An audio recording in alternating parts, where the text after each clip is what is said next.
아빠들의 재미난 수업 아재 클래스 시청자 여러분 안녕하세요. 이제 시원한 바람이 솔솔 불어옵니다. 가을이 참 좋습니다. 사색이 깊어지는 계절 2022년 아재 클래스 가을 시즌은 한성열 고려대학교 심리학부 명예교수님과 함께합니다. 지난 시간 우리는 인생의 새로운 전기인 중년을 이해하는 시간을 가졌습니다.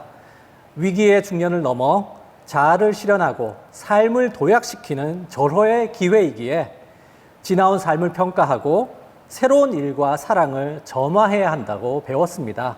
우리가 풀어야 할 일들은 과연 무엇이 있을까요? 네, 한성열 교수님을 모시고 들어보겠습니다. 여러분 힘찬 박수로 맞아주시기 바랍니다.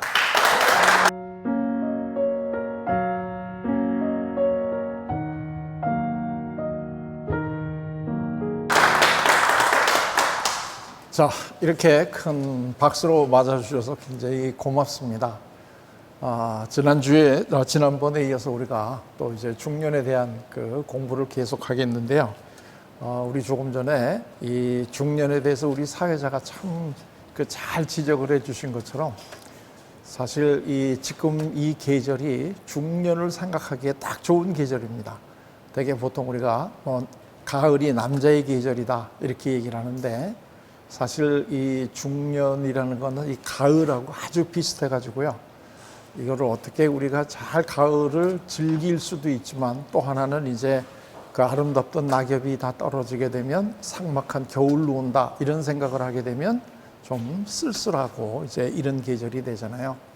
그래서 이 중년을 우리가 어떻게 잘 보내느냐 하는 것이 가을을 가을대로 참 아름다움을 즐기면서 또 겨울의 아름다움을 또다시 즐길 수 있는 마음의 여유를 어떻게 가질 수 있느냐 하는 거하고도 이제 그 연관이 되어 있는데요. 중년에 대한 거를 한번 살펴보도록 하겠는데요. 자, 다시 한번 우리 또 인생을 한번 이렇게 나누고 시작을 해보도록 하겠습니다. 여기 이제 출생을 하게 되면 여기 이제 제일 첫 번째가 이제 아동기가 있죠. 그 다음에가 청소년기가 있고요. 그 다음에가 이제 여기 청년기가 있고, 그 다음에 중년기가 있고, 그 다음에 이제 노년기가 있습니다.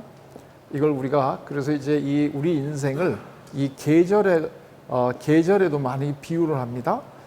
그렇게 되면 여기는 이제 봄철에 이 싹이 파릇파릇 나기 시작할 때고, 여기는 어느 정도 이제 잎이 다 나서 아주 이제 보기 좋을 때, 요 때가 이제 아주 이 숲이 아주 우거졌을 때고, 요 때가 이제 아까도 얘기했지만 낙엽이 지면서 아주 아름다운 이제 이런 때가 되고, 노년기가 이게 다 떨어지고 눈이 오고 이제 이런 시기가 되는데, 요 중년이 지금 가운데 있는 시기란 말이에요. 근데 이제 요걸 이렇게 나누는 이유는 이 시기마다 우리가 해결해야 될 그 시기에 이제 과제가 있습니다. 그걸 얼마나 잘 해결하느냐 하는 게 그 다음 시기를 얼마나 잘 맞느냐 하는 거에 굉장히 중요하단 말이죠. 우리가 이 중년기를 얼마나 잘 보내느냐, 다시 얘기하면 중년에 우리가 해결해야 될 과제가 있는데 그 과제를 얼마나 잘 해결하느냐에 따라서 이 노년기가 훨씬 더 즐겁고 또 의미가 있을 수도 있고, 아니면 이 노년기가 굉장히 억울하고 한이 맺히고 내가 지금은 죽어도 눈을 감을 수 없다 이제 이런 식의 마음을 가지게 되는 거란 말이죠.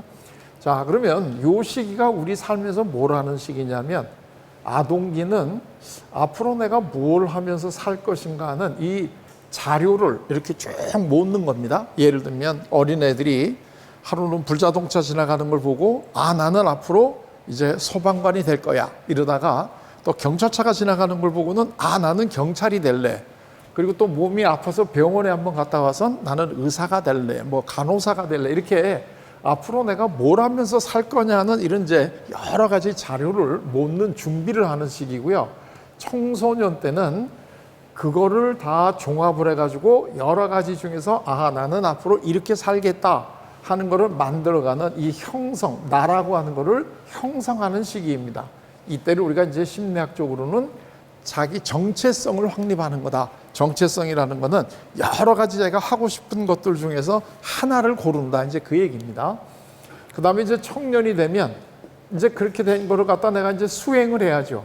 여기서 이제 나는 누구이냐, 앞으로 뭐라고 살 것이냐 하는 것이 결정이 됐으면 청년기 때는 그걸 이렇게 이제 수행을 하고 그렇게 살아가는 시기란 말이에요. 자, 그러면 이제 중년이 왔는데요. 이 중년은 그럼 뭘 하는 시기냐 이거죠. 이 중년은 이게 가운데 중자잖아요. 우리가 대개 이 어떤 여행을 가거나 이럴 때도 똑같은 이런 이제 과정을 거치는데요. 예를 들면 우리 이제 여름에 친한 친구분들끼리 우리 여름에 어디 같이 뭘 하나 하자. 그럴 때 그럼 이제 여행을 가자 하는 게 결정이 되면 그러면 어디를 갈지 또 뭐 이런 걸 이제 결정을 하는데 어느 분은 뭐 산으로 가자, 어느 분은 바다로 가자, 어느 분은 뭐 해외 여행을 가자 이렇게 각각 자기가 하고 싶은 거를 준비를 했다가 다 같이 모여가지고 자 그러면 여러 가지 우리 옵션이 있는데 이 옵션 중에서 우리가 뭘 할까 하는 거를 토의를 해가지고 그 중에 하나를 고르지 않습니까? 그래서 이제 예를 들게 되면 해외 여행을 이번에 갔다 오자 하고서 이제 결정이 되면 그 다음에 해외 여행을 떠나는 거죠. 떠나는데 중간 정도 돼가지고서는 뭘 하나요? 되게 어떤 프로젝트 같은 거라도 마찬가지로 중간에는 뭘 하죠? 지금 우리가 하고 있는 현재 하고 있는 이 일이 우리가 원래 계획했던 대로 잘 가고 있나? 만약에 우리가 원래 생각했던 거는 이게 아닌데 조금 잘 안 된다고 한다면 뭐가 잘 안 될까? 그래가지고 이 중간에는 뭐를 하느냐면 항상 중간에는 평가를 합니다. 중간에 평가. 그래서 이제 이 평가를 하는 이유는 앞으로 만약에 지금 우리가 계획대로 돼 있다면 그대로 잘 가면 되는 거고요. 만약에 이게 우리가 맨 처음에 계획할 때 기대했던 그런 것이 아니라면 이제라도 여행이 끝나기 전에 뭔가를 좀 바꿀 필요가 있지 않습니까? 예를 들면 뭐 여행의 경로를 좀 바꾼다든가 아니면 뭐 여러 가지를 해가지고 우리가 그 원래 목적했던 바대로 만족을 더 많이 할 수 있게 해주는 시기가 이제 이 평가가 되는데 사실 어느 것도 마찬가지지만 이 평가를 한다는 것은 굉장히 두렵고 불안한 시기입니다. 이게 뭔가 지나온 거를 돌이켜보고 이거는 잘못됐다, 이게 잘했다 이렇게 이제 평가를 하면서 이걸 한다는 것은 항상 이게 쉽지가 않은 얘기죠.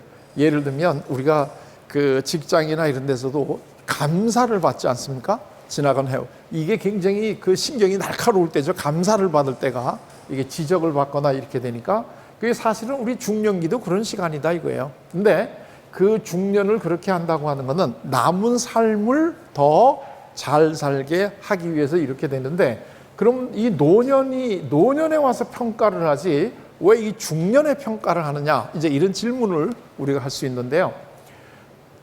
왜 중년에 이거 평가를 해야 되느냐 하면 노년은 이미 내가 지나온 이 과거를 생각을 하면서 이러이러한 거는 내가 좀 아쉽다, 잘못했다 하는 이런 느낌이 들더라도 그거를 고칠 수 있는 시간과 이 여건이 마련이 안 됩니다. 노년기에는. 그렇기 때문에 노년기가 되기 전에 그나마 내가 잘못됐다면 이거를 바꿀 수 있는 이러한 시간과 이 어떤 그 에너지가 있을 때에 평가를 해야지만 훨씬 더 바람직하다 이거예요. 그래서 잘 됐다 그러면 그냥 가면은 되는데 만약에 잘 안 됐다 그러면 바꿔야 되겠죠. 자, 그러면 우리 삶에서 이제 중년이 되면 평가를 하게 되는 시기인데 뭘 평가를 하느냐죠. 우리 삶에서 뭘 평가하느냐 이런 얘기인데 그거는 당연히 우리 삶에서 제일 중요한 이러한 그 과제에 대한 평가를 해야 되겠죠. 우리 심리학을 얘기를 하면 심리학에 대해서 얘기할 때 많은 분들이 이 프로이트라는 사람은 누구나 이름을 다 들어보지 않습니까? 지금은 또 프로이트라고 하는 사람의 이름은 아마 다 들어보셨을 텐데 이 프로이트에게 한때 어떤 기자가 이런 질문을 했습니다. 인생을 어떻게 사는 게 잘 사는 건가요? 하고 이렇게 질문을 했습니다. 이거 사실 굉장히 어려운 질문이죠. 인생을 어떻게 사는 게 잘 사는 거냐 물어보는 게. 아마 그 사람은 이 프로이트가 의식과 무의식에 대한 것까지도 얘기하면서 인간의 깊은 속마음까지도 설명을 하는 분이니까 어떻게 사는 게 우리가 잘 사는 거냐 하는 거를 아주 정확하게 잘 이야기를 해 줄 수 있을 거라고 생각하고 그 질문을 했겠죠. 근데 그 질문을 받자마자 프로이트가 아주 간단 명료하게 대답을 했습니다. 그 프로이트가 한 대답은요, Leben und Arbeiten 이렇게 대답을 했습니다. 프로이트는 오스트리아 사람이기 때문에 이 독일어를 합니다. 그래서 이제 Leben und Arbeiten인데 오늘 이 강의를 들으시는 분은 이거를 그냥 이렇게 독일어로 이렇게 좀 알고 계시면은 어디 가서 말씀하시다가 말이 막히면은 Leben und Arbeiten 이러면은 뭐가 있어 보이지 않습니까? 그러니까 이거를 그냥 이렇게 Leben und Arbeiten 이렇게 얘기를 하면 좋습니다.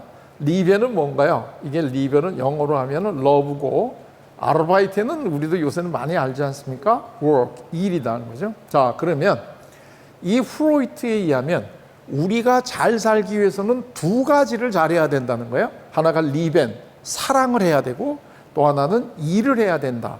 그리고 이게 운트라는 거 영어로 and입니다. 그 얘기는 둘 중에 하나를 잘해야 되는 게 아니고 둘 다 잘해야 된다. 이제 이런 얘기가 되는 거죠.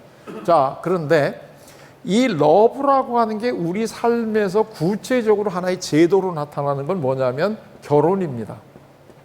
물론 요즘에는 이제 많이 달라졌기 때문에 이 결혼을 안 하고도 사랑을 하는 방식이 있긴 있습니다. 그러나 아직까지도 우리가 이 그 결혼이라고 하는 것이 사랑을 토대로 해서 가정을 이루어 나가는 것은 아직도 우리 삶에서 제일 중요한 이 그 과제라고 볼 수 있겠죠. 아르바이텐이 이게 우리 삶에서 구체적으로 나타나는 게 뭔가요? 이게 직업이죠, 직업. 그러니까 프로이트의 얘기를 우리 현실적인 삶에서 대비시켜 보게 되면 결혼 생활을 잘해야 되고 직업을 잘 가지고 있어야 된다. 이제 이 두 가지죠. 이게 우리 삶에서 제일 바람직한 거다. 그러니까 우리 삶은 프로이트의 이야기하면 이 두 개가 큰 이제 기둥이 되고 사실 이제 여기에 이제 우리가 기독교인으로서 하나를 더 붙인다면 이게 이제 믿음이라든가 이제 이런 게 들어가겠죠. 근데 일반적으로 우리가 이제 그 심리학적으로 얘기할 때는 Leben und Arbeiten 이 두 가지가 제일 큰데 자, 그렇다고 한다면 우리 삶에서 이제 평가를 하려고 하면 어디를 평가를 하겠습니까? 이 두 가지를 평가해야 되겠죠. 나머지는 그게 별로 우리 삶에서 그렇게 핵심적인 게 아니고 이 두 가지가 핵심적인 거니까 중년의 평가를 하려면 이 두 가지를 평가를 해야 되는 거죠. 다시 얘기하면 나는 지금 이 결혼 생활이 만족한가? 만약에 이 결혼 생활이 만족을 하면 그대로 그 결혼 생활을 앞으로도 유지해 가면 되는데 만약에 이 결혼 생활이 만족하지 않다면 무슨 어떤 그 변화가 있어야 되겠죠. 근데 그 변화가 여기 노년기에는 그게 변화해봐야 별로 의미가 없다는 거죠.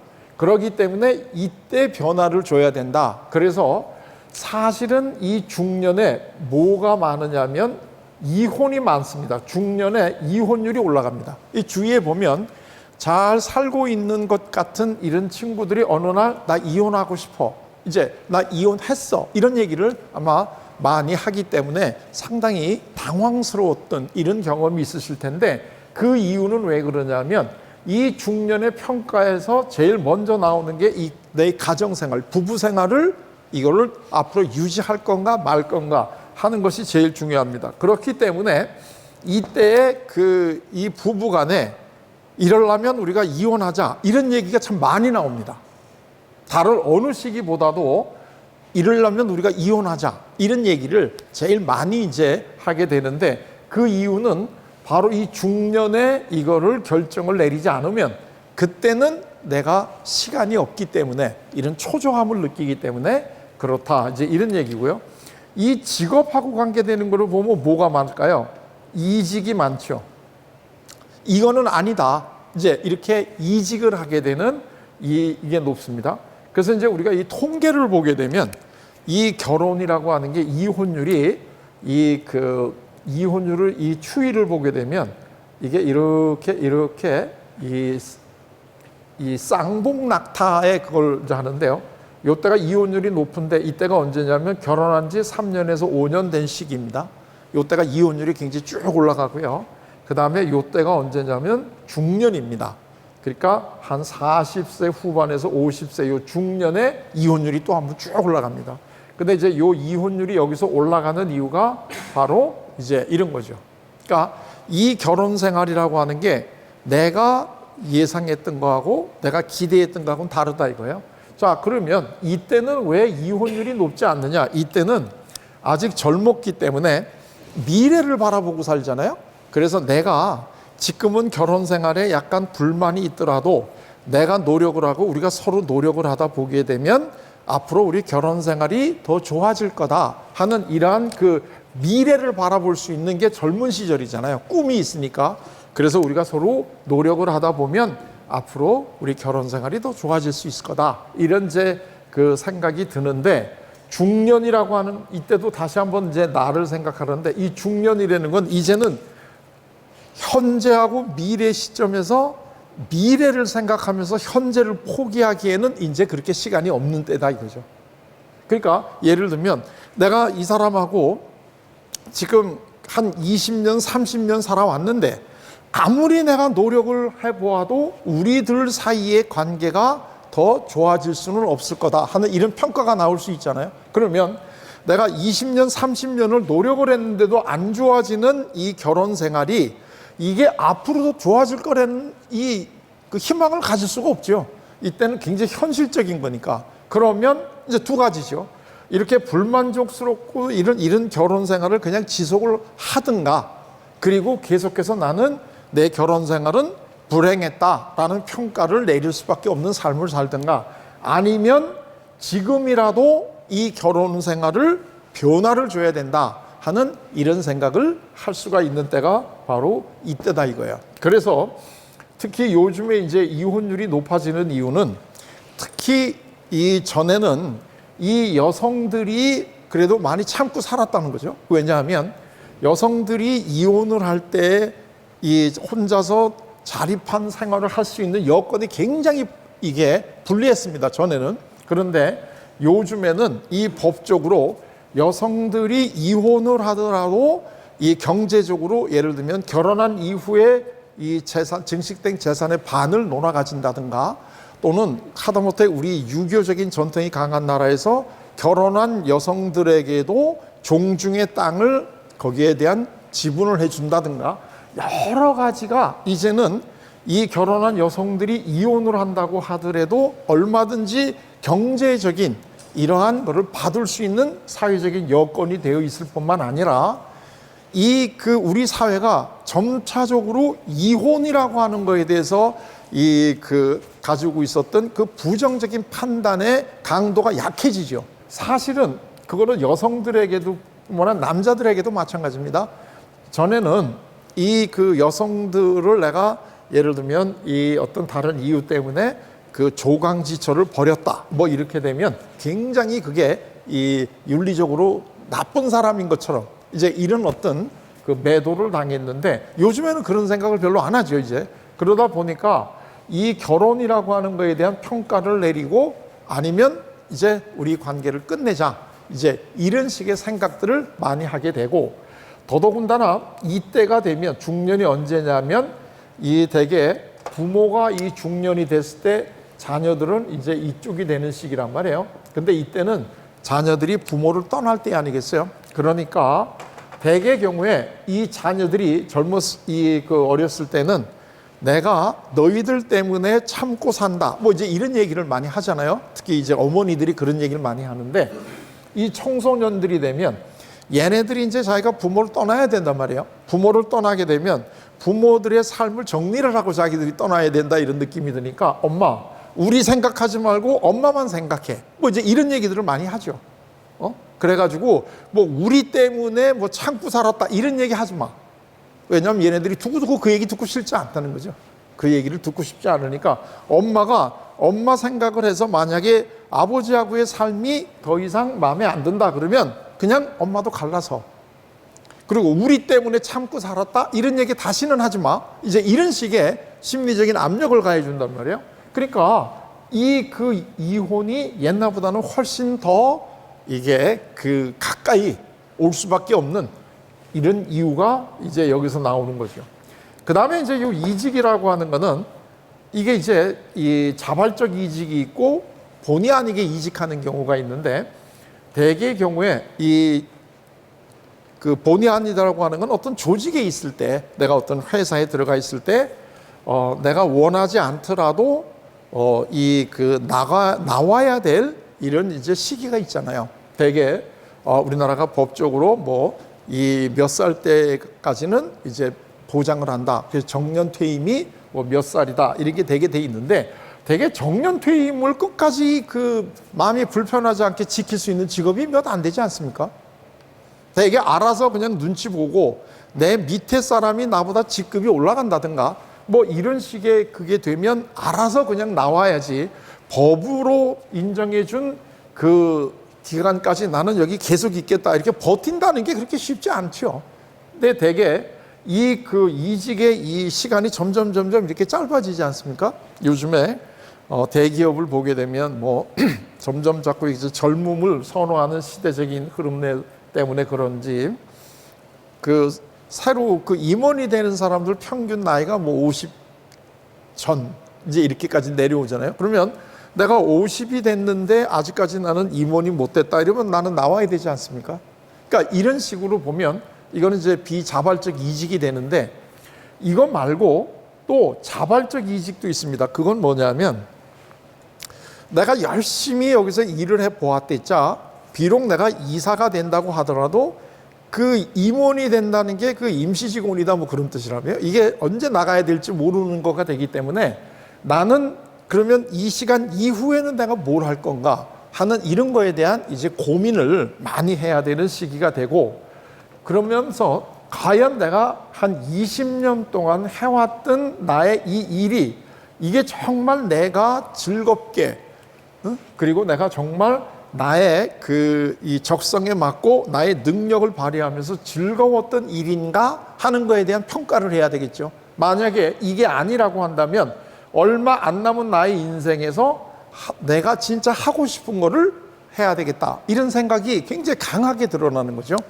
그렇기 때문에 이 40대 후반이나 50대 초반에 각각 회사를 잘 다니고 있는 이런 줄 알았는데 어느 날 친구가 나 회사 그만뒀어 뭐 이제 이런 얘기들이 심심치 않게 나오죠. 주위에서 보면 그게 바로 이제 이런 이유 때문에 그렇고, 그러면서 대개 하는 얘기가 뭐냐면 나도 이제는 내 사업을 한번 해볼래, 또는 나도 한번 이제는 내가 원하는 일을 하고 죽을래 뭐 이제 이런 식의 그 강한 이러한 욕구가 올라오는데, 이러한 것들의 밑바탕에 나와 있는 게 뭐냐면 내가 정말 원하는 삶을 내가 한번 살아야 되겠다 하는 이런 강한 충동이 올라오니까요.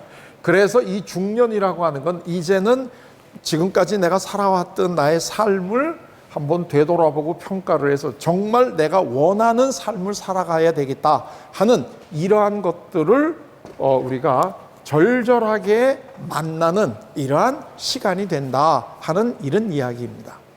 이게 되게 중년이 이게 흔들리는 시기가 되는데, 그래서 우리가 이때 이 중년이 대개가 굉장히 그 불안정한 시기다 하는 이유가, 자기가 어쨌든 간에 지금까지 안정적으로 한 20, 30년을 살았던 이 삶의 모습을 갑자기 변화를 시켜야 되니까 그게 그렇게 쉬운 일은 아니죠. 그래서 이렇게 굉장히 불안정하고 지금까지 나의 삶을 굳건하게 지탱해 주었다고 생각했던 삶의 두 영역이 굉장히 지금 흔들흔들하는 이런 시기가 이게 바로 이제 중년이다 하는 이제 이런 거를 우리가 알 수 있습니다. 자, 이렇게 이제 그 중년이라고 하는 게 알고 보면 겉으로는 제일 그 심리적으로나 경제적으로나 제일 우리 삶에서 절정인 것 같은 이런 느낌이 들지만 그 밑바닥에는 굉장히 불안하고 막 흔들리는 이런 시기가 이게 이제 중년인데, 그런데 이러한 상황이 절박한 상황에 되면 대개 중년이 제일 먼저 하는 이 대표적인 행동이 뭐냐 하면은 부정을 합니다. 부정이라고 하는 건 부인을 하는 거죠. 다시 얘기하면 이 젊음을 내가 이제 아직까지도 내가 젊었다 하는 이 내가 중년이라고 하는 나는 이제 가는 시간은 노년밖에 없다는 이거를 내가 인식을 안 하려고 굉장히 노력을 합니다. 그래서 내가 아직까지도 젊었다. 이제 이런 식의 이야기를 많이 하는데 이걸 하기 위해서 중년에 일반적으로 많이 나타나는 것 중에 하나가 외도가 증가합니다. 이게 이렇게 이제 한번 그냥 주위를 이렇게 한번 돌아보십시오. 주위를 돌아보면 갑자기 이렇게 그 외도 우리 이 드라마도 그렇고 이 중년의 외도에 대한 게 참 많이 나오는데요. 이 외도가 바람직하냐 뭐 이런 거는 우리가 더 이상 얘기할 필요가 없습니다. 그거는 뭐 이 가치 판단이라는 거 분명한 건데 문제는 왜 이 중년에 그 외도가 많은가? 이제 그 이유를 우리가 심리적인 이유를 알아야 이 외도를 우리가 막을 수가 있겠죠. 그건 왜 그러냐면 이 외도로 그걸 해결될 수 있는 게 아니거든요. 근데 이 외도를 하게 되는 이유는 내가 아직까지도 중년이지만 젊었다라고 하는 이쪽에 그 미련이 많으면 그러면 더더군다나 나의 결혼 생활이라든가 나의 직장 생활이 그렇게 썩 만족스럽지 않다면 내가 아직도 젊었다? 그러니까 나한테는 기회가 있다? 이런 것들에 대한 어떤 확인을 받고 싶어 해서 외도가 많이 일어나는데 우리가 보통 일반적으로 지금까지는 이 외도 이렇게 얘기를 하면 이거는 대개 중년의 남성이 젊은 여성하고의 관계 속에서 이제 오는 걸 우리가 외도다 이렇게 얘기를 하는데요. 그러니까 대개 이제 중년의 남자들이 부인하고의 불화가 있을 때 제일 먼저 하는 얘기가 내가 무슨 뭐 바람을 폈냐 뭘 폈냐 이만하면 잘 살지 않아 이런 얘기 많이 하잖아요. 그러니까 내가 바람을 피지 않았다는 게 굉장히 부인에게 떳떳하다는 얘기는 바람을 피는 사람이 주위에 많다는 얘기 아니에요? 그러니까 심리학이라는 학문은 그냥 있는 그대로의 현실을 인정을 하고 왜 그런가 하는 거를 우리가 공부하는 이런 학문이란 말이에요. 그러니까 난 한 번도 바람 안 폈다는 게 부인에게 큰 소리 칠 수 있는 이런 게 됐다는 얘기는 그런 사람들이 사실 알고 보면 주위에 많이 있다는 거죠. 자, 그런데 이게 옛날에는 외도 그러면 거의 대부분이 이거는 남자들의 전유물이었죠. 왜냐하면 남자들이 사회생활을 주로 하니까 사회 밖에 나가서 예를 들면 이성을 만날 수 있는 기회가 많이 있잖아요. 여성들은 집에 밖에 없으니까. 그랬는데 사실 요즘에는 이제는 여성들도 사회생활을 많이 합니다.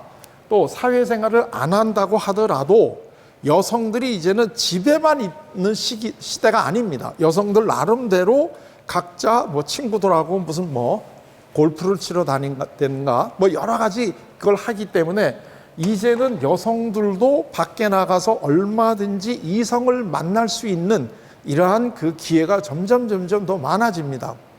그렇게 되다 보니까 이제는 이 외도라는 게 구태여 중년 남자와 여자 이런 것뿐만 아니라 여성들도 예를 들면 이 외도가 옛날보다는 훨씬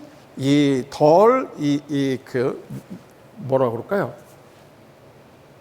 그 죄책감을 느낀다고 그럴까? 하여튼 이런 게 굉장히 약해졌다. 왜냐하면 이 주위에 보게 되면 이 남편 이외에 남자친구 있는 친구들이 여럿 있단 말이죠. 뭐 이 산악회라든가 뭐 여러 가지 등등등등 동창회라든가 여러 가지 이제 만날 수 있는 이 기회들이 많으니까 이게 외도가 이제 많이 일어났는데 이 외도를 우리가 하는 이유가 이 중년에는 어떤 그 성적인 만족을 얻기 위해서 이 외도를 하는 게 아닙니다. 이게 이제 굉장히 그 젊었을 때 그거하고는 많이 다른데요. 여기서 이 외도를 하는 기본적인 거는 물론 이거는 성이라고 하는 것이 매개가 되긴 하는데 중요한 거는 내가 아직까지도 젊었다라고 하는 거를 확인해 보고 싶어서 그렇습니다. 그래서 이제 예를 들게 되면 우스운 소리로 나이가 좀 이 남자들이 그 젊은 여성들한테 이 젊은 오빠 소리를 들으면 그렇게 좋아한다는 거 아니겠어요? 그 젊은 오빠라는 게 무슨 뜻이에요? 아직까지도 젊었다라는 거를 이렇게 파니까 굉장히 내가 좋다. 이제 이런 느낌이 드는 거죠. 자, 그러면 이게 이제 해서 안 되잖아요. 그러면 그 다음에는 내가 인정을 합니다. 그래 내가 옛날보다는 좀 나이가 들었다 하는 걸 이제 인정을 하게 되죠. 그러면서 뭘 하게 되느냐면 이제 타협을 합니다.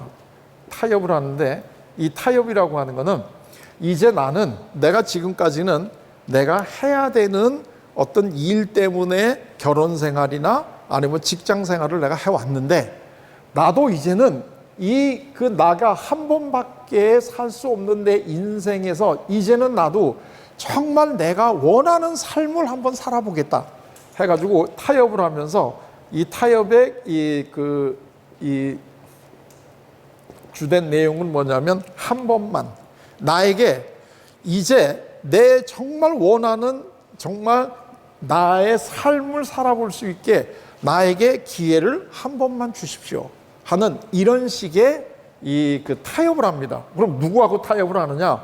그거는 우리 삶을 움직여 갈 거라고 생각하는 그 무엇이 있지 않습니까? 예를 들면 우리 기독교인들 같으면 제일 간단한 게 하나님이겠죠. 그러면 이때 되게 하나님한테 무슨 기도를 합니까? 하나님, 나 진짜 내가 원하는 삶을 한번 살아볼 수 있는 이 마지막 기회를 저한테 한번 주십시오. 이 기도가 굉장히 절박하게 나온다는 거죠. 나 사실 지금까지 살아왔던 나의 삶은 내가 어쩔 수 없이 해야 되는 일을 하기 위해서 지금까지 살아왔는데 이제는 나도 내가 원하는 정말 나의 삶을 한번 살아보겠습니다 하고 타협을 하는데요. 이 타협이 아주 절박합니다. 한 번만 나에게 기회를 달라. 이제는 나도 내가 원하는 삶을 한번 살아보겠다 하는 이제 이런 기회를 가는데 이 한 번만이라는 게 아까 얘기한 그 이혼이나 이직이나 이제 이런 거하고 다 이게 이제 결부가 되는 거죠.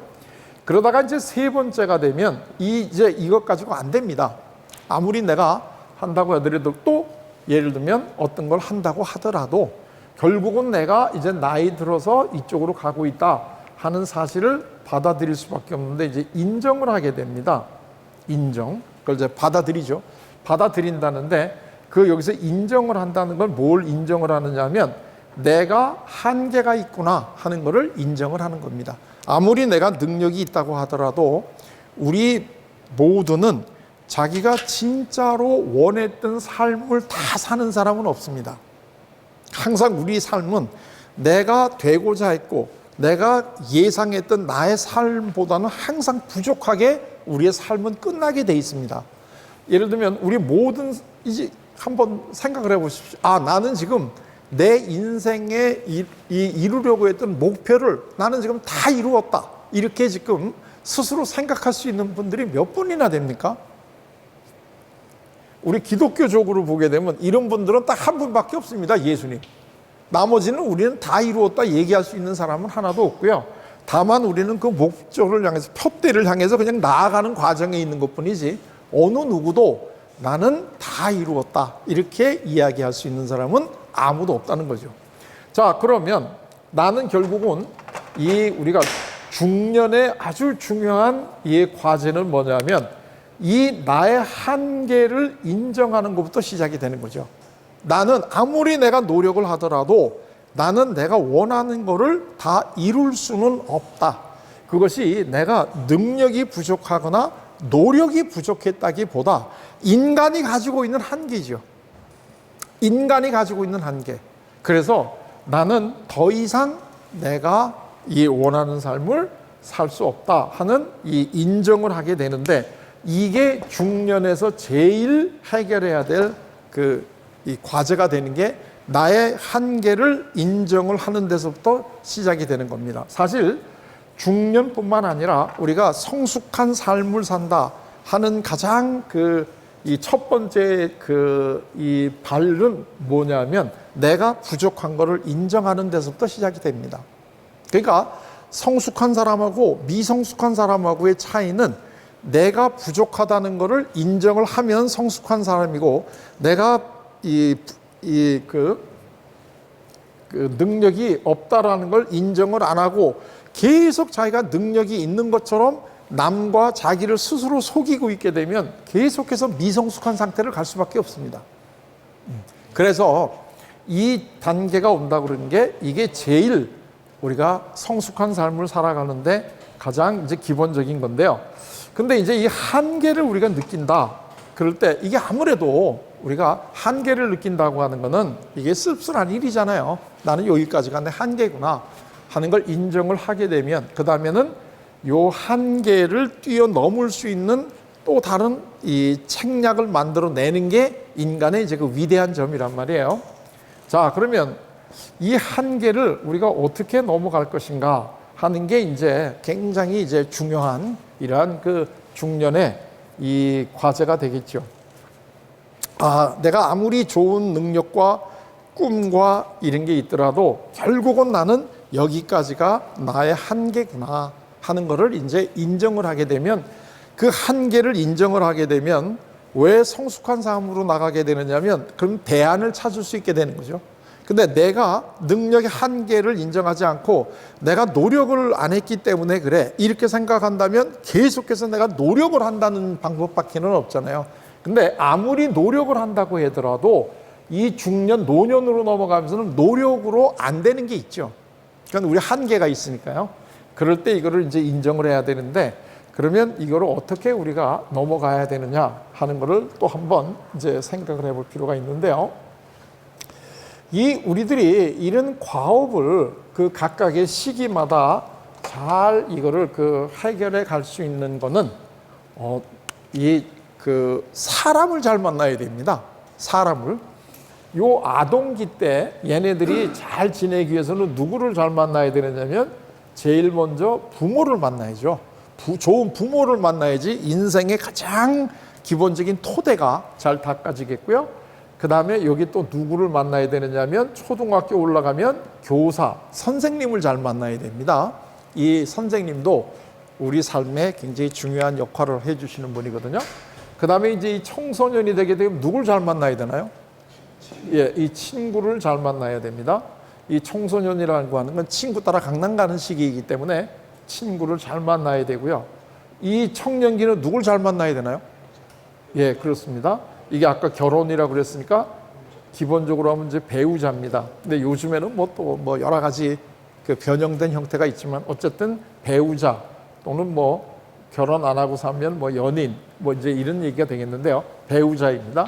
자, 그다음엔 이 중년이 되면 여기서 누구를 잘 만나야 될까요? 자, 이때는 누구를 잘 만나야 되느냐면 자녀를 잘 만나야 됩니다. 자녀가 굉장히 중요해집니다. 중년에는. 그래서 이 중년이 되게 되면 자녀가 잘된 부모가 어디 가서든지 큰 소리를 제일 많이 칩니다. 그 여성들이 이렇게 모인 이런데 예를 들면 사우나 갔을 때 중년의 여성들이 모여있을 때 제일 큰 소리 내는 어머니들이 누구예요? 자식이 잘된 어머니.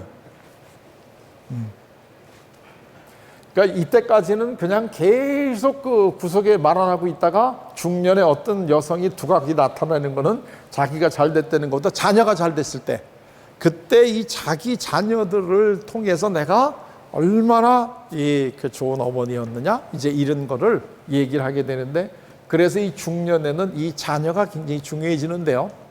그러면 다시 한번 우리가 이제 그 생각을 해볼 필요가 있는데 아니 그럼 자녀라는 게 이때도 청년기 때도 다 우리 자녀가 중요한데 왜 중년이 자녀가 중요하냐 이렇게 얘기할 수 있는데 이 부모가 젊었고 자녀가 어릴 때도 물론 자녀는 소중하죠. 그러나 이 자녀가 부모들에게 주는 심리적인 어떤 기능은 다릅니다.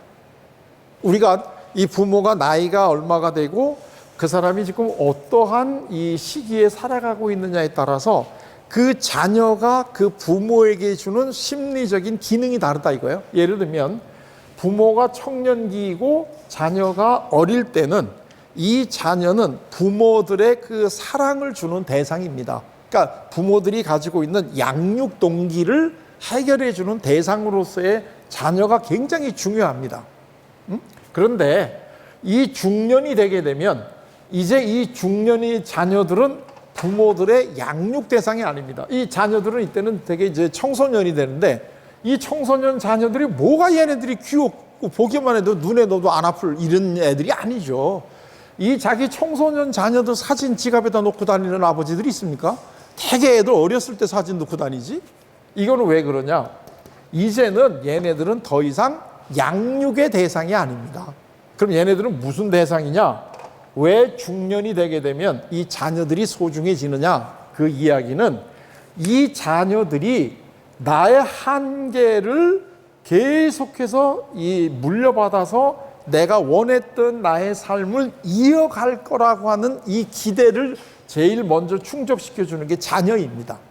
그래서 이 중년이 되면 자기 자녀들이 내가 가지고 있었던 그러나 내가 이루지 못했던 이 꿈, 내가 살고 싶었던 어떤 계획, 내가 생각하기에 굉장히 성공했다고 생각하는 그 일, 이러한 것들을 해주는 거를 굉장히 중요하고 그러한 거를 해주는 자녀들을 계속 자랑을 하고 하는 과정을 통해서 내가 이제는 내 개인적으로는 여기까지가 한계지만 내 자녀들이 나를 위해서 더 계속해서 나의 한계를 뛰어넘어서 내가 하고 싶었던 일을 지속해 줄 거다 이런 느낌을 가지는 거예요. 저 개인적인 이야기를 좀 죄송하지만 해드리면 저희 아버님이 목사님입니다. 그리고 이제 저희가 아들만 삼형제인데 제가 젊었을 때 많은 우리 가족을 알고 있는 많은 그 분들이 꼭 저에게 뭘 많이 여쭤보셨느냐 하면 아들 셋 중에 아버지를 이어서 혹시 목사가 된 분이 있습니까? 이런 질문을 계속 하는 거예요. 저희 아버지가 목사님이고 저희 자녀가 셋인 거를 알면 그 중에서 누구 한 사람이 아버지 대를 이어서 지금 목회를 하십니까? 이걸 꼭 물어보는 거예요. 근데 우리는 아들 셋 중에 어느 누구도 목사가 된 사람이 없습니다. 그래서 저는 아닙니다. 이렇게 얘기하면 그래요? 그리고 뭔가 조금 의아하다는 듯이 이렇게 이제 얘기를 하시는 거예요. 그래서 나는 왜 자꾸 그 아버지가 목사면 내가 우리 아들 둘이 하나가 목사가 될 이유가 뭐가 있나? 그러면서 그런 질문을 받을 때 그 의도를 제가 잘 몰랐습니다. 근데 제가 이제 심리학 교수로 쭉 살았는데 저도 이제 자녀가 셋입니다. 아들 둘, 딸 하나인데 어느 날 또 저한테 자꾸 뭐라고 질문을 하느냐면 교수님 자녀 중에 교수님을 이어서 심리학 공부한 자녀가 있습니까? 또 이렇게 물어보는 거예요. 근데 우리 자녀들이 얘네들이 제가 최근까지는 심리학 공부한 애들이 없었습니다. 뭐 정치학, 경제학, 뭐 미술 다 이런 걸 했지.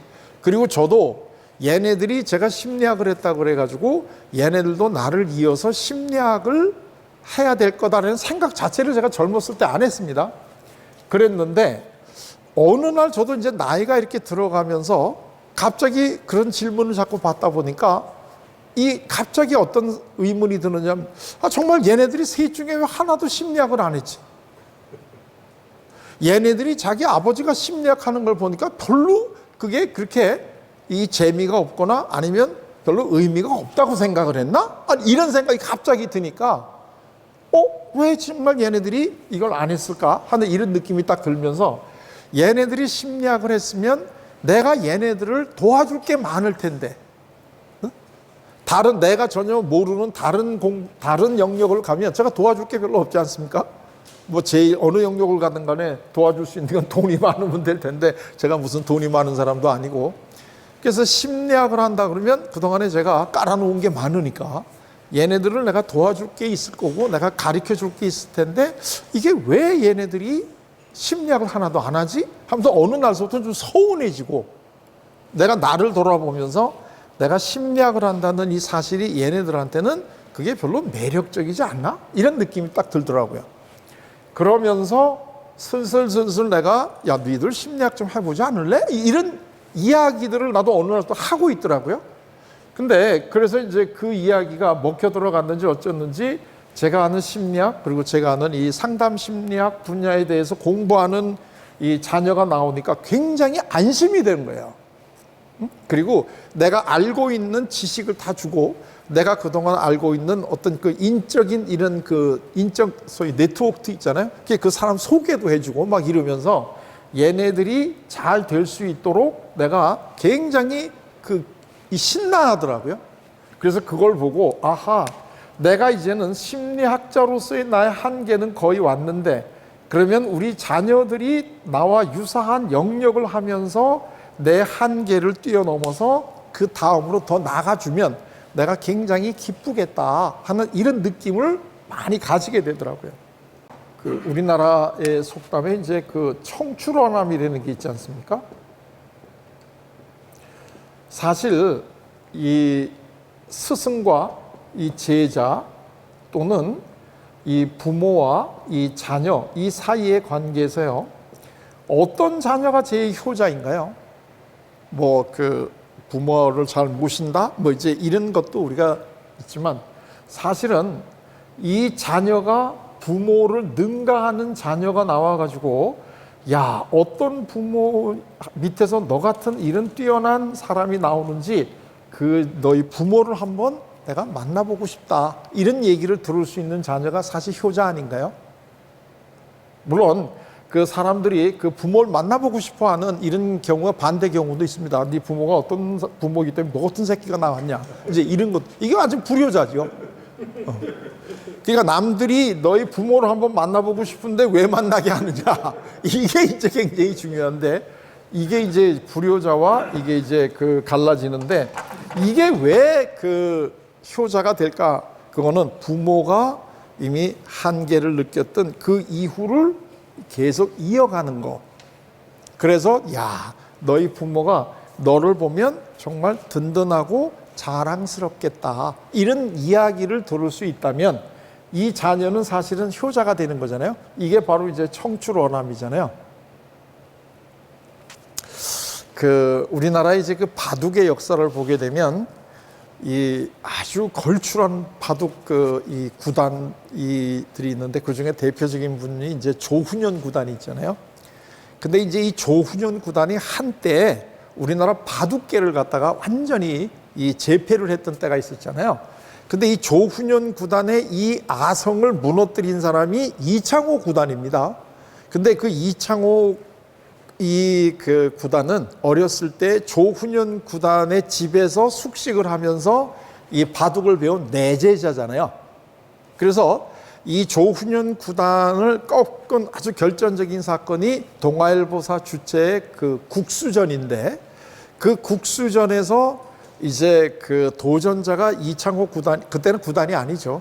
이창호 그 구단이 이제 결승전에 5국을 하는데, 이 두 판은 조훈현 구단이 이기고 두 판은 이창호 구단이 이겨가지고 마지막 대국으로 이제 국수가 결정이 되는데, 그때 그 마지막 대국을 하러 갈 이때도 이 조훈현 구단하고 이창호 구단이 같은 집에서 나왔다는 거 아니에요? 그 집에 내제자니까.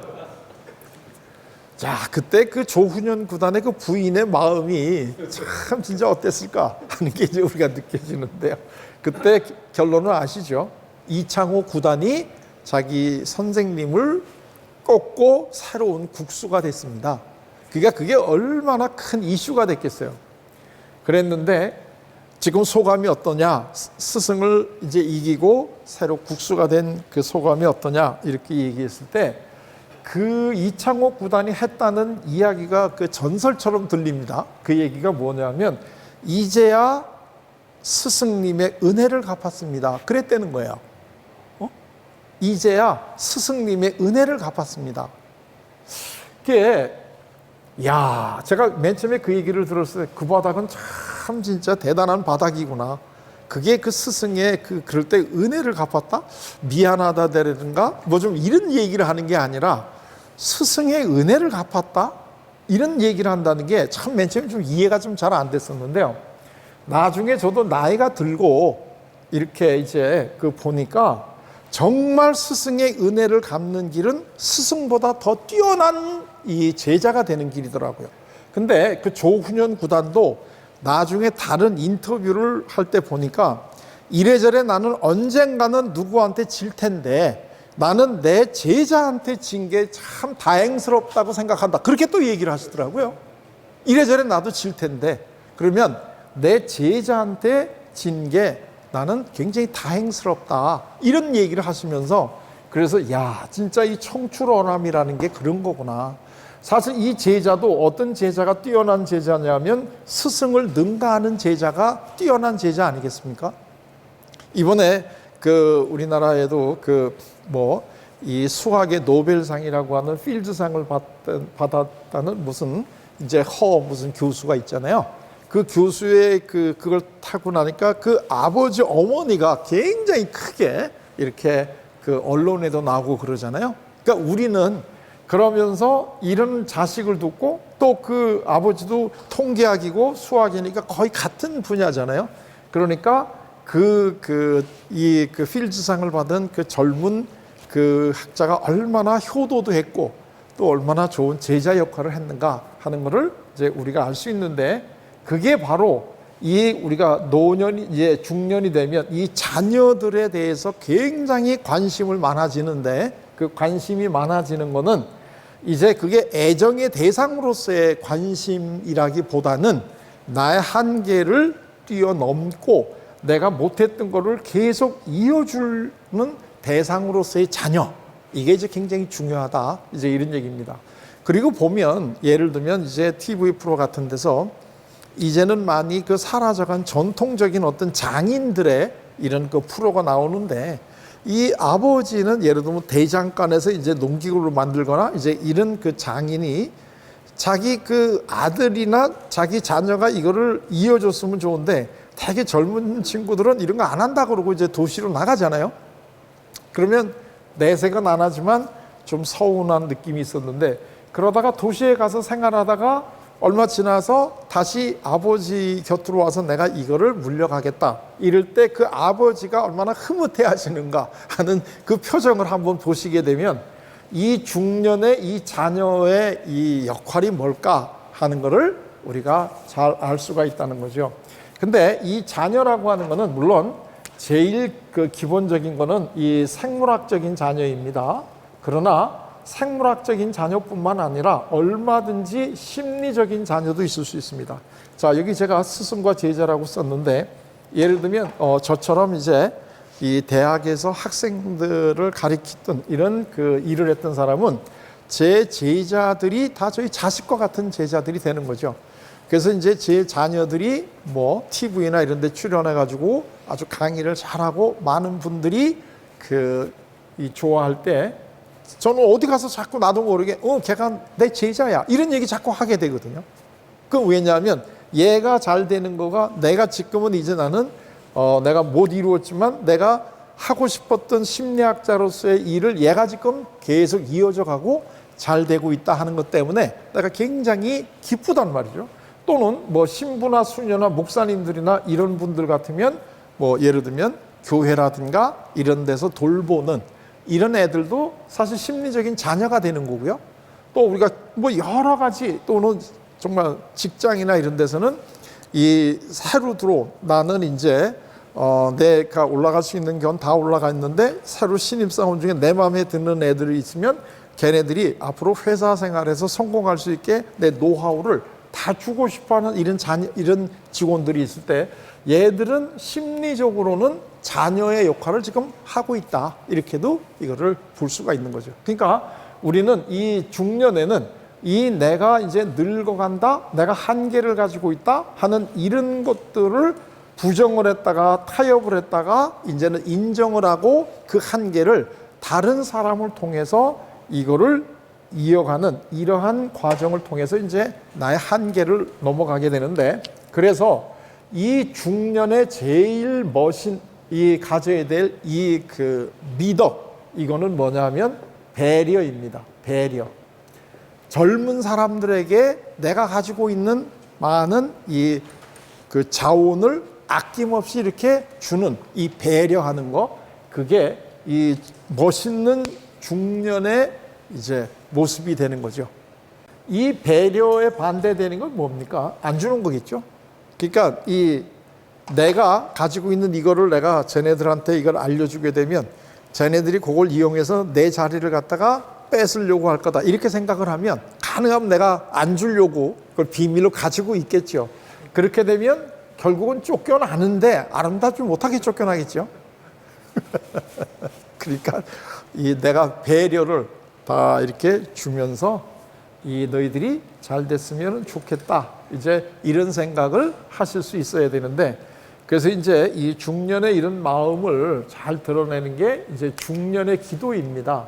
이 강의를 들으시면서 내가 지금 이제는 중년에 들어갔구나 하는 이런 느낌이 이제 그걸 알아볼 수 있는 거는 내가 어떻게 기도를 하는가 하는 문제인데, 이 중년이 되기 전까지의 기도는 아까도 여기 얘기했죠.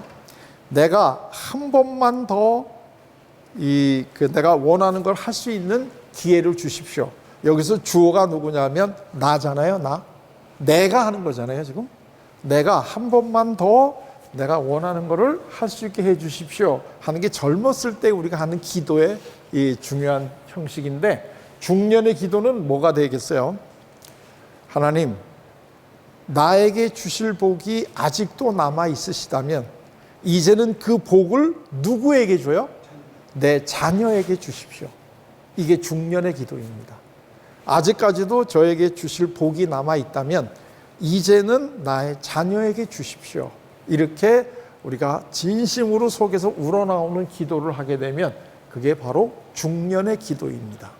그러니까 이제 지금까지는 내가 성공하기 위해 가지고 그 성공에 도움이 되는 일들을 결정을 했다면, 이제 중년이 되기 중년으로 넘어가면 나보다는 나의 자녀가 잘 되는데 도움이 되는 방향으로 결정을 하는, 이게 이제 우리가 이 중년의 기도가 되는 거다. 이렇게 되면 우리가 이제 중년이 되고 배려를 하게 되니까 내가 그 가지고 있는 것들을 다른 우리 그 다음 세대에게 아낌없이 이렇게 베푸는 이 모습이 중년에는 제일 아름다운 모습이 되는 거죠. 자, 그러면 오늘은 이 그 중년의 특징이 어떤 거고 왜 그런 특징이 나타나고 중년의 제일 중요한 심리적인 과제가 어떤 건가 하는 것을 알아보았습니다.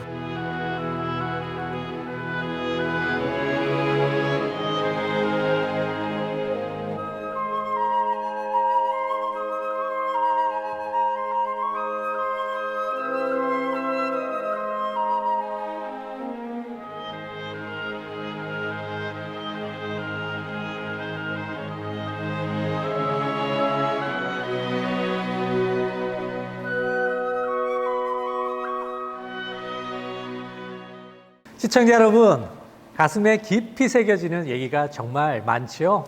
네, 저도 같은 마음을 느꼈습니다. 중년이 되었다고, 이거 그냥 성숙하는 게 아니구나 하는 걸 크게 느꼈는데요. 중년의 성숙은 바로 남에 대한 배려와 또 이 베품에서 나타나는구나 하는 것을 저는 느꼈습니다. 네, 시청자분들께서 주신 질문들이 굉장히 많거든요. 네, 그중 몇 개를 선정을 해서 교수님께 좀 여쭤보려고 합니다. 네, 첫 번째 질문인데요. 네, 시청자분께서 주셨습니다. 15 딸아이를 둔 중년 가장입니다. 인생을 길게 보고 준비하려면 지금부터 뭔가 더 노력하고 더 이루어야 할 것 같은데 영업직 중간 관리자로 실적에 치이다 보니 휴가도 제대로 즐길 수가 없었습니다. 어렵게 모은 돈도 재테크에 실패해서 미래도 불안하고 대범하게 넘기려 해도 억울하기만 합니다. 아내는 교회에 나가 기도하자고 하는데 아내는 신자지만 저는 무교입니다. 네, 이럴 때 돌파구는 없는지 여쭤보고 싶습니다. 네, 교수님. 그 본인도 얘기를 하셨는데 그 휴가도 제대로 즐기지 못하고 열심히 그 일을 했는데 그 재테크에 실패해서 미래도 불안하고 그게 대범하게 넘기려도 억울하겠죠. 그 중년이 그렇지 않아도 그 미래가 굉장히 그 불안하고 그런 시기인데 경제적인 것도 이 마련하지 못하고 그것도 또 재테크를 해서 그게 다 이제 그 날아가게 됐다면 얼마나 그게 그 억울하고 어렵겠습니까? 정말 힘드실 것 같아요. 그런데 또 하나 이 아내가 그 어려움을 같이 그 나누는 것도 중요한데 교회에 나가자 이제 이렇게 이야기를 하는데 본인은 지금 무교이기 때문에 그게 별로 이렇게 마음에 썩 안 와닿는다는 얘기잖아요. 이거는 이분뿐만 아니라 대개 이제 중년에 이러한 그 처해 있는 분들이 많습니다. 그렇지 않아도 굉장히 불안한데 그리고 내가 뭔가 그 억울하고 실패했다고 하는 이런 마음으로 지금 굉장히 가득 차 있는데 갑자기 옆에서 자꾸 교회 가자 이러면 사실 그 마음이 교회 가고 싶은 생각이 안 들죠. 오히려 내가 이렇게 열심히 일했는데 그 하나님이 나한테 내가 뭘 그렇게 큰 잘못을 저질렀다고 다 이걸 가지고 가셨느냐 이렇게 상당히 사실은 그 얘기는 여기 안 썼지만 이분 마음속에는 그 아내가 믿고 있는 그 하나님에 대한 어떤 그 원망도 저는 있으리라고 봐요. 제가 이런 케이스를 상담을 하다 보게 되면 그런데 아내는 또 교회를 가자 이렇게 얘기를 하면 사실은 참 여러 가지로 갈등이 이제 많으실 것 같아요. 근데 그 아내가 교회를 가자라고 하는 그 속마음은 아마도 당신이 교회를 안 다녔기 때문에 이렇게 됐다 그 얘기는 아닐 거예요. 이제 그 가장이 너무나 힘들어하고 억울해하니까 그거를 갖다가 조금 빨리 그 마음에서 벗어나시고 다시 이제 힘을 얻게 하는 하나의 방편으로서 이제 아마 교회를 가자 이런 이야기를 하시는 걸 거라고 저는 생각이 되거든요. 그렇기 때문에 사실 그 중년에 대해서 제일 중요한 거는 아내하고 또는 자녀들하고 자기의 그 속 마음을 잘 전달을 해야 되는데 대개 경우에 이게 잘 안 될 때에는 사실은 아까 제가 강의에서도 얘기를 했지만 이 결혼 생활에 대해서 다른 시기보다는 훨씬 더 평가를 엄하게 내리는 시기이기 때문에 상당히 더 불안해진다 그런 얘기입니다.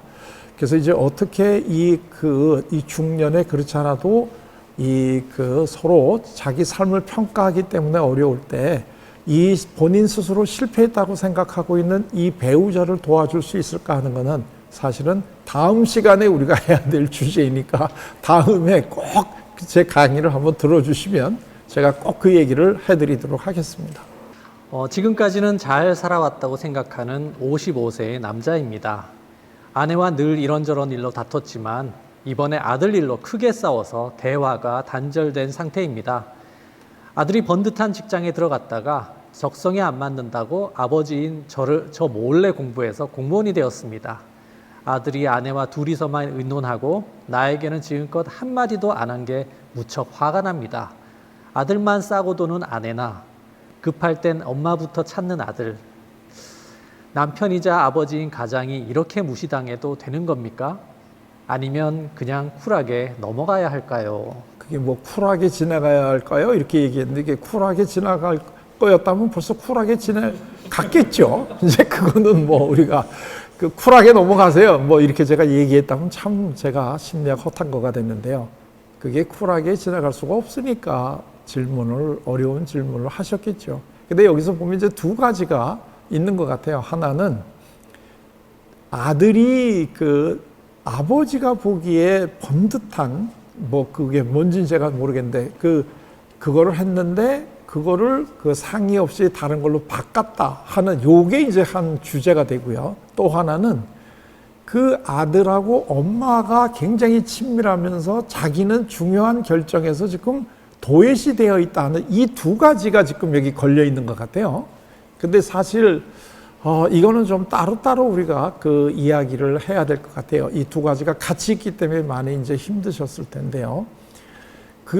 아까 우리 강의에서도 얘기했지만 이 아버지가 자녀가 본인이 보시기에 번듯한 직장에 있다라고 하는 것이 굉장히 자랑스러우시겠죠.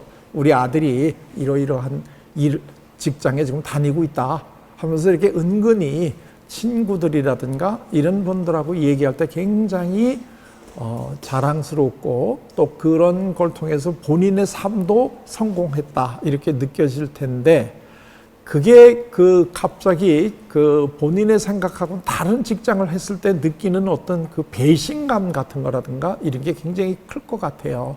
그래서 이게 굉장히 이제 아들한테 많이 섭섭하실 것 같은 이런 생각이 드는데 글쎄, 제가 아버님의 마음은 충분히 공감을 하면서도 한 가지 우리가 좀 생각을 해봐야 될 거는 번듯한 직장이라는 게 누가 볼 때 번듯한 걸까 하는 건 한번 우리가 꼭 짚고 가야 될 것 같아요. 아버지가 보기에 번듯한 직장보다는 자녀가 하고 싶은 직장, 하고 싶은 일을 할 수 있는 직장을 가지도록 아버지가 조금 더 인정을 해 주시는 게 그게 지금 이 상황에서 아버지와 아드님 사이의 관계가 다시 회복될 수 있는 그러한 길이 아닐까 하는 이런 생각이 들어요. 제가 이걸 글을 보면 아버지께서는 그 아들 또는 가족을 굉장히 사랑하시는 이런 분인 것 같아요. 그렇기 때문에 그 아버지가 보시기에 번듯한 직장을 가졌을 때 굉장히 기뻐하셨을 텐데 이제 그게 정말로 아버지가 사랑을 하시는 아들이니까 이제는 그 아들이 정말 하고 싶어 하는 일을 할 수 있게끔 이 지지를 해주는 거가 더 그 사랑이 표현되는 방식이 아닐까 하는 이런 느낌이 들고요. 그 다음에 이제 이 아들과 어머니가 한편이 돼서 내가 지금 굉장히 소외됐다. 그래서 내가 굉장히 외롭다. 지금 이제 이런 이야기인데 얼마나 힘들고 외롭겠어요. 그 집안에서 이제 아들하고 어머니하고 부인하고는 이렇게 한편이 돼가지고 나는 중요한 결정에서 도외시 됐다 그러면 억울하죠. 내가 지금 이 가정을 위해서 얼마나 밖에서 애를 많이 쓰고 노력을 많이 하고 온갖 수모를 이겨가면서 가족을 위해서 내가 노력했는데 정작 집에서는 나는 도외시되고 이 부인과 아들이 한편이 됐다. 이거는 굉장히 지금 아주 외롭고 소외감을 느끼는 이제 그럴 거라고 생각이 돼요.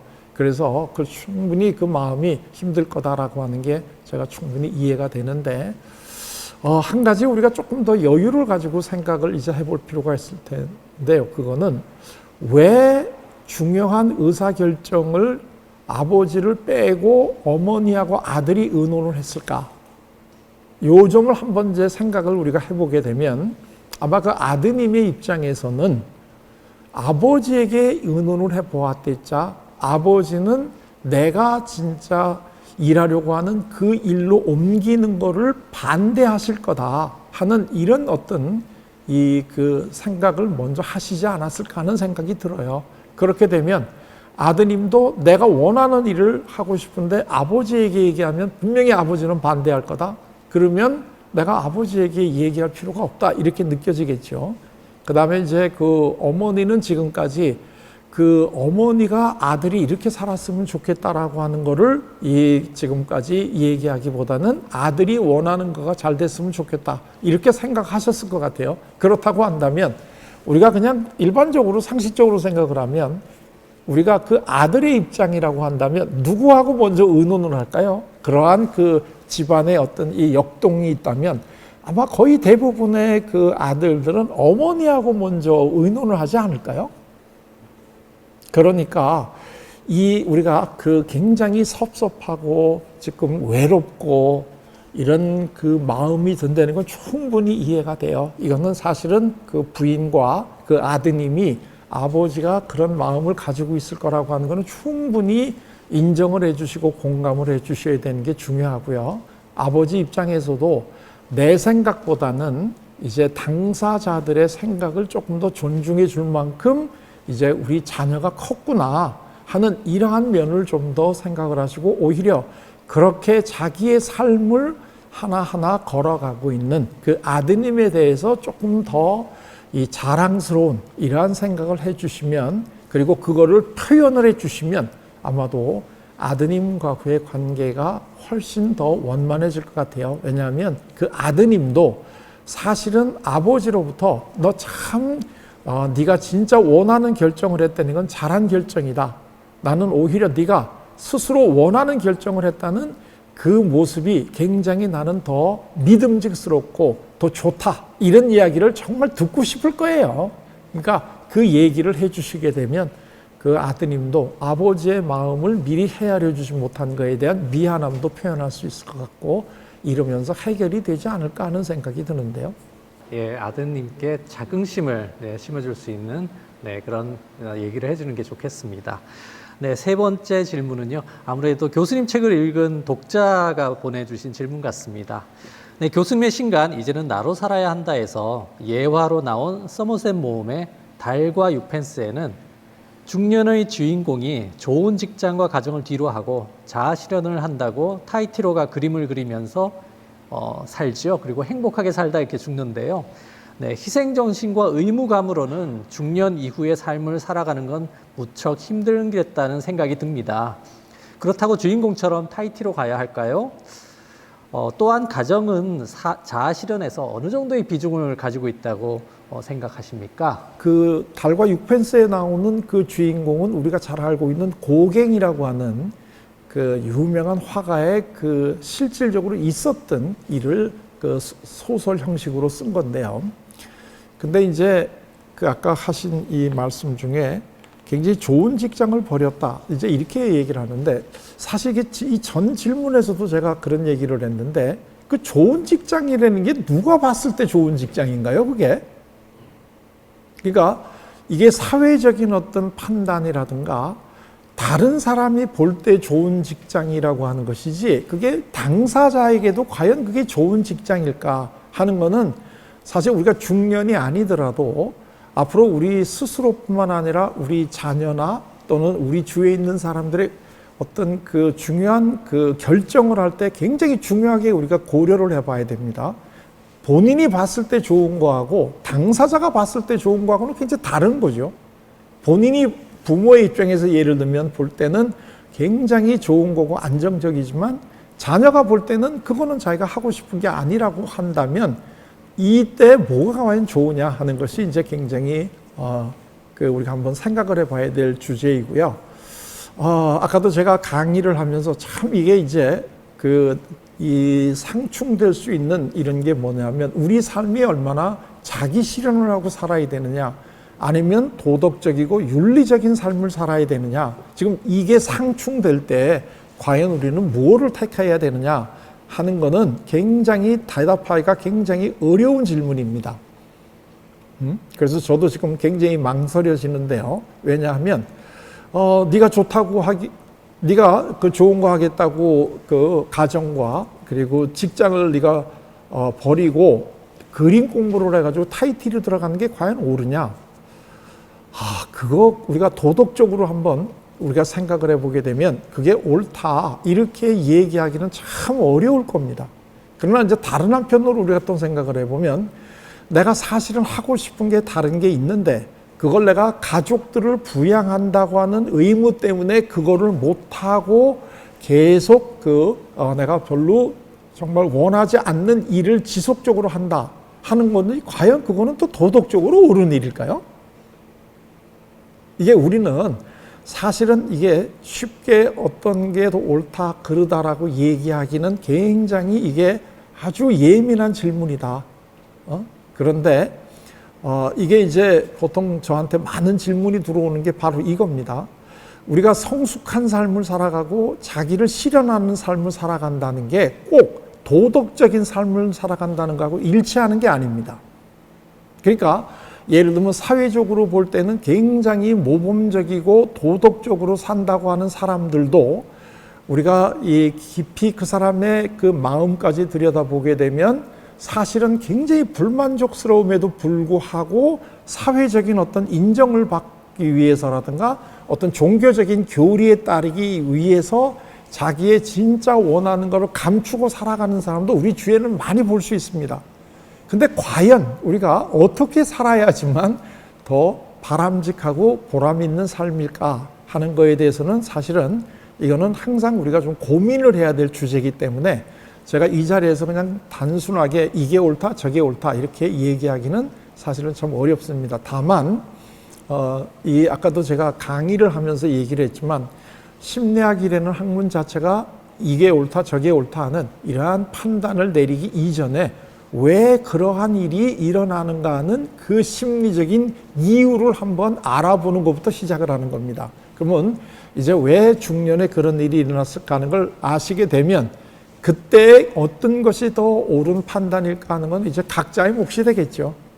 예, 먼저 원인을 깊이 들여다봐야 한다는 그런 말씀으로 생각을 합니다. 네, 한성열 교수님 수고 많으셨습니다. 네, 감사합니다. 네.